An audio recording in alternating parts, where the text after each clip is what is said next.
Welcome to another episode of BeerAmerica.tv at the Moon River Brewing Company in Savannah, Georgia, and brewmaster John Pinkerton. John, how you doing? Another day in paradise. Great. As we say. Excellent. Well, you know, I brought you a beer from Hawaii. I went to Hawaii and got this beer and brought it back. Well, no, actually I didn't, but I got this at the local beer store, and I thought it was unique because have you been to Hawaii? I've never been to Hawaii. Yeah, I need to go, though, because my friend Tooch brews this beer. Oh, really? So you know the brewer of this beer? I do, indeed. Excellent. You know, I never wanted to go to Hawaii, and then I went to Hawaii, and all I've been thinking about is how to get back. I mean, it's that amazing of a place. You know, it really is cool. So you got to go to Hawaii. One of these days. So I have brought, for this episode, Fire Rock Pale Ale from the Kona Brewing Company, located on the Big Island of Hawaii. They've been around since 1995, so I guess, I don't know, is that relatively newcomer, do you think, or no? I mean, is that, where would you say they are in the game? I'd say they're solid in the middle. Right in the middle, you know? Yeah, about middle 95?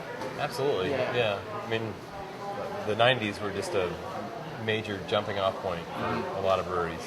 They seem to be doing really well because I think I read on their website that they're brewing 190,000 gallons of beer a year, and that's pretty good size, right? Gallons or barrels? Well, let me see here. It says gallons.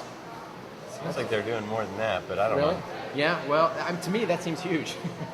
So to brew that much beer, I mean, maybe they haven't updated the website, but it seemed like an awful lot of beer. Well, yeah, it's a big number either way. Yeah, it's a big number either way. So are you familiar with this beer? Have you had it? I have, actually. This one I've tasted.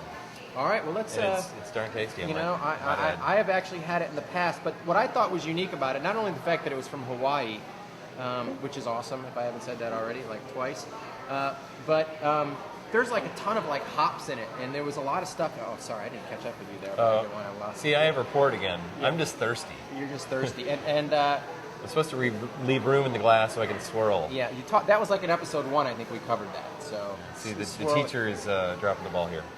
So this has got, I smell a good hop flavor to this beer right off the bat, and there are 3 hops in this beer, I think. Galena, Cascade, and Mount Hood hops. And it gives it kind of a citrusy aroma, doesn't it? Oh, absolutely. Yeah. I mean, it's definitely an American hop signature there. It's a beautiful color.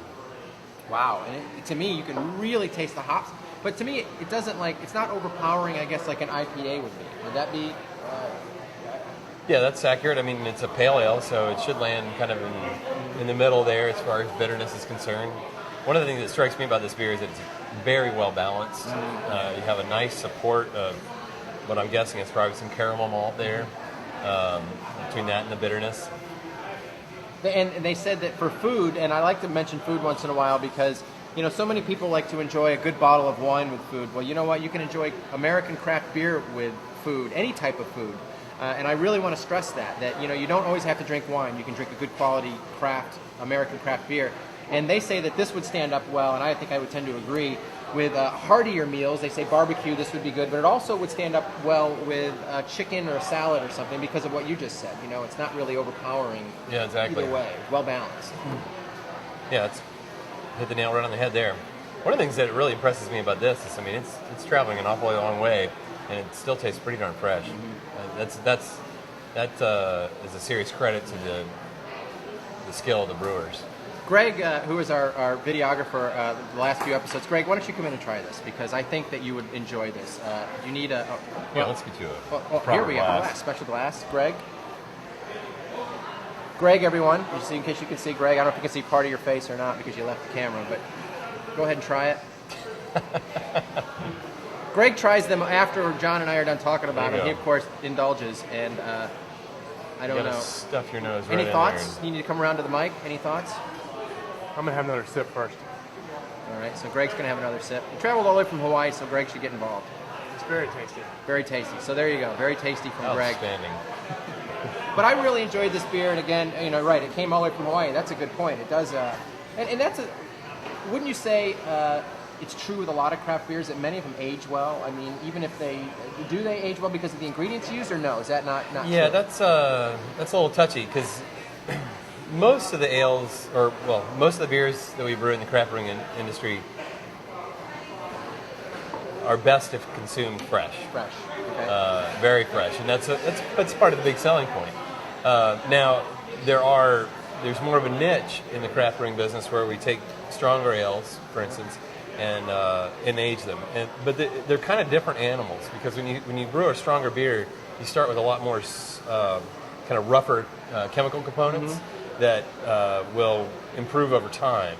And when I say improve, they change chemically, and you might start out with funky things that taste like boot leather and that sounds gross, but like baby barf or something. And over time, like in a barrel, like just like wine or whiskey or rum or whatever, they will literally oxidize, coalesce into these wonderful components. Right. So you really. And sometimes not. And I don't know if I told you this story. One time I had a beer that tasted like the water that, like, you go to the hot dog vendor and it tasted like that when I had it. So it doesn't always age well, but I think most of the serious players, anytime you put beer in a barrel, it's like you run this slight risk that the end result might end up tasting a lot like salad dressing. Right. It could be really good, or it could be just terrible. So there you go, Fire Rock Pale Ale. It's a 5.9% alcohol from the Kona Brewing Company in the Big Island of Hawaii. So that's it for this episode of BeerAmerican.tv. And if anybody out there has any beer suggestions, please send them. I really want any suggestions that you have to Paul at BeerAmerican.tv. Or if you have any beers and you're a brewer and you want John and I to taste them, like John said, he likes beer. You like beer. You could probably twist my arm and I'd put it in my mouth. All right. And swallow it. So this site's, we're going to have fun, and that's it for this episode of BeerAmerican.tv. Cheers. Cheers. I didn't do cheers with you. Oh, see, his glass is empty. There we go. Oh, no. Cheers. I have to Right. take So another his glass sip. is empty. All right.